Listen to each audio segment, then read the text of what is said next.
bienvenidos al Hangar Psicológico. Hoy es nuestro segundo encuentro.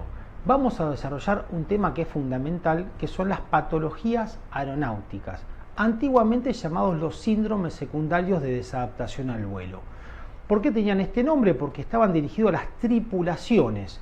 Luego se empieza a observar que esto lo vive toda la comunidad aeronáutica, no solamente el que está volando. ¿Qué vamos a hacer hoy? Vamos a diferenciar las patologías aeronáuticas de los estados de desregulación de la actividad aeronáutica, que es lo que desarrollo en mi libro. ¿Cuál es la novedad? Es que para llegar a una patología, tanto en lo biológico, en lo psicológico como en lo social, derivada de la actividad aeronáutica, primero uno vive estados de desregulación que va viviendo en lo cotidiano. Estos estados no son patológicos, pero sí afectan la seguridad operacional. Mi propuesta, ¿cuál es? Es anticiparlos, trabajarlos desde lo grupal, desde lo individual, para no llegar a los síndromes de desadaptación a la actividad aeronáutica. Vamos a pensar, los más típicos tienen que ver en lo biológico con las psicosomáticas, todos estos malestares que vivimos en el cuerpo los que trabajamos en aviación. ¿Por qué? Tenemos grandes montos de estrés. Además, al estar frente a incidentes o accidentes en cualquier sistema, en cualquier parte de la actividad, nos va a afectar. Para esto vamos a traer una doctora especialista que trabaja estas desadaptaciones en lo orgánico. En lo psicológico, que es mi campo puramente, tenemos primero el temor a volar. ¿Cuál es la diferencia con el temor a volar? Es que el temor a volar es algo necesario, es instintivo. ¿Por qué? No estamos preparados para este ambiente nuevo con el cual no tenemos una adaptación psicofisiológica. Entonces, el temor a volar va a ser una alarma. Ahora, ya el estado de desregulación se desencadena por un incidente o un accidente. Entonces, vamos a volar ¿cómo? Con un peso, con una angustia aeronáutica que se dispara. Pero como todavía no está instalada la patología, cuando cambiamos de rol, cuando cambiamos o estamos con alguien volando o estamos haciendo una actividad tanto en el hangar como en la torre de comunicación con otra persona como figura de apego, se nos va a ir ese estado o ese temor a la actividad que estamos realizando. Si esto no se soluciona, si no intervenimos desde nuestros compañeros, desde lo grupal, se va a producir la fobia. La fobia sí es mucho más complicada. Cuando es un estado de desregulación, la fobia va a ser aleatoria, va a ir cambiando y fundamentalmente se va a trasladar a espacios fuera de nuestra actividad. ¿Por qué? Porque como estamos motivados, nos gusta lo que hacemos, no se va a desarrollar en nuestro ámbito, pero comienzan a aparecer viejas fobias fuera del ámbito aeronáutico. También se pueden activar, decir, bueno, yo no quiero volar con aquel avión, no quiero estar con aquel comandante, no quiero estar con aquel equipo porque me da un miedo injustificado. Si esta fobia no se trabaja, vuelvo a decir, desde los compañeros o en el ámbito aeronáutico, se puede transformar sí en una patología que es mucho más grave. ¿Cuál es? La aeroneurosis traumática. En la aeroneurosis traumática se produce la inhibición total del trabajo aeronáutico. En cualquier lugar que vos estés, decís, no quiero hacerlo más esto. ¿Por qué? Porque aparece el miedo a la muerte. Esto aparece claramente después de un accidente o un incidente. El tema es que muchas veces el incidente o el accidente lleva un proceso de rumiación. Puedes estar 1 año o 2 años hasta que se desencadene.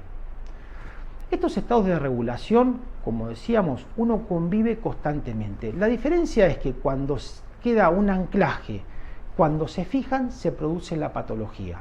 Ahí vuelvo a decir, volvemos a los síndromes de desadaptación a la actividad aeronáutica. En lo social vamos a tener el aeronavegante compulsivo o el trabajador compulsivo, la fatiga crónica a la labor que estamos haciendo, las caracteropatías, que vamos a hacer un video profundo y especial. ¿Por qué? Porque decimos que este ambiente genera caracteropatías. ¿Por qué? Porque es una forma de cómo nos defendemos a lo traumático, una rigidez del yo. Antiguamente, y también actualmente, la caracteropatía más clara es el macho pilot o el macanudismo. Son dos extremos de la misma moneda. El macho pilot es el que te enfría una labor, que te enfría una cabina y puede producirse el incidente o el accidente. El macanudismo es aquel que no tiene ningún tipo de no, que no tiene las capacidades para decir no frente a un peligro que se está acercando. Esto lo vamos a ir desarrollando. La fatiga crónica tiene que ver con un malestar laboral, ¿cierto? Con un malestar de microtraumatismos o grandes traumatismos que se van acumulando a lo largo de la actividad aeronáutica. Entonces, lo interesante es que todos los que vivimos en el ámbito aeronáutico, tanto en tierra como en el aire, una persona también que está en rampa, en el hangar, en la torre de control, la gente de seguridad, cuando se produce un incidente o un accidente, todos quedamos afectados. ¿Por qué?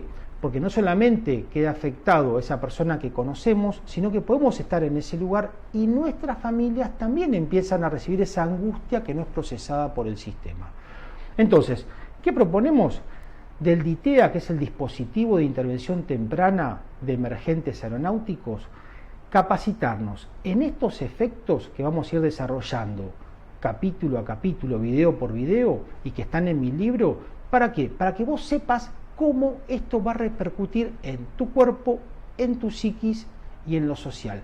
De manera de pedir ayuda y de manera de buscar las maneras y las formas de intervenir para que no llegue a una patología que son los síndromes de desadaptación, donde ahí vos necesitas psicólogo, necesitas un psiquiatra, un médico, una intervención mayor.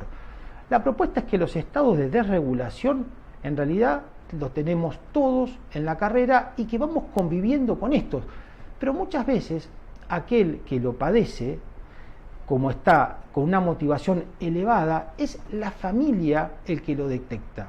Por eso es importante, y con esto vamos a ir avanzando también en los videos, es que nuestras familias, las personas que nos acompañan en lo íntimo, sepan de esto. ¿Por qué? Porque muchas veces camuflamos desde las adicciones, desde la medicalización o de una alta motivación esto que nos está pasando. Entonces estamos realizando conductas operativas subestándar, conductas que ponen en peligro la operación de manera informal, no la comunicamos. Pero ¿qué pasa? El que está más cercano a nosotros sabe que algo está pasando mal. Algo desde aquel incidente o de aquel accidente cambió nuestra vida, cambió nuestra forma de conectarnos. Bueno, este es nuestro primer encuentro. Vamos a ir desarrollando cada estado de desregulación en un capítulo particular. Bueno, nos vemos la próxima. Buen vuelo.